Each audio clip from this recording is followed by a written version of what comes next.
I just got back from a trip to Sax-Zim Bog in northern Minnesota, where I found some really neat winter birds that we're normally not going to find here in the driftless region.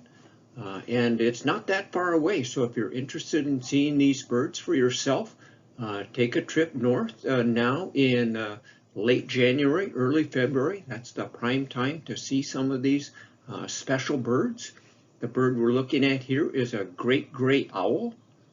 They are the largest or longest, tallest owl in the world, as it be. They're not the heaviest owl though, but they are the tallest owl, so they are quite a striking sight to see.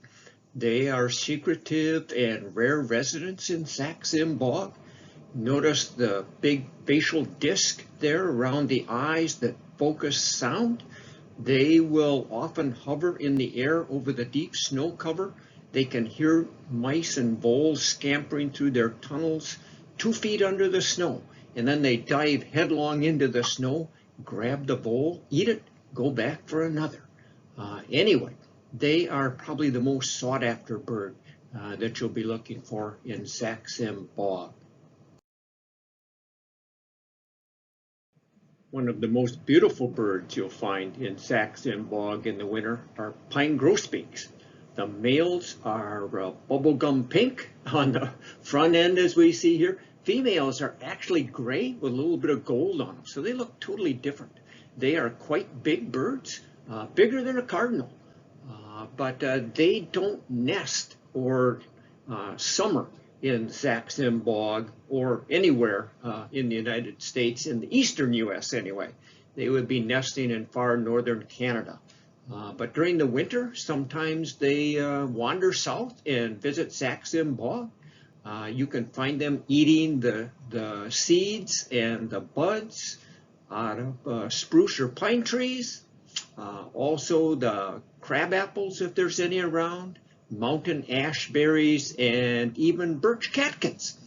But anyway, pine grosbeaks, very visible and beautiful birds. They also visit some of the bird feeding stations up there, and the great thing about Sax-Zim Bog is scattered around the bog there are a few homeowners that open up their yards to look for birds.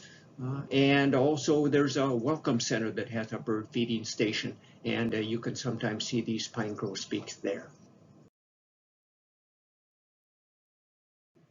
This is one of the trails that are open for hiking at Sax-Zim Bog during the winter. This one is called Gray Jay Way. And if you actually want to see a gray jay, which is now called, by the way, the Canada jay, I actually photographed a couple down a ways down where that trail kind of runs out down there.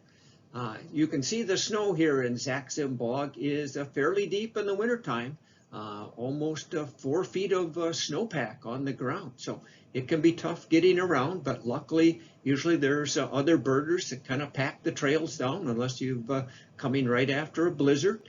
Notice that the habitat here in Sax-Zim Bog, there's a lot of black spruce, old growth black spruce forest, tamarack trees. There'll be alder and willow thickets. And by the way, Sax-Zim Bog encompasses about 300 square miles. So you do need to cover a lot of ground sometimes to find the birds, but it's a lot of fun. And besides seeing birds like the great gray owl and the pine grosbeak and the Canada jay, you can find common red poles, sometimes sharp-tailed grouse. Let me see, what are some of the other ones we found? Oh, snowy owls are up here as well. And yeah, there's rough-legged hawks, northern shrikes. So again, if you want to see some neat northern birds, head to Sax-Zim Bog during the winter.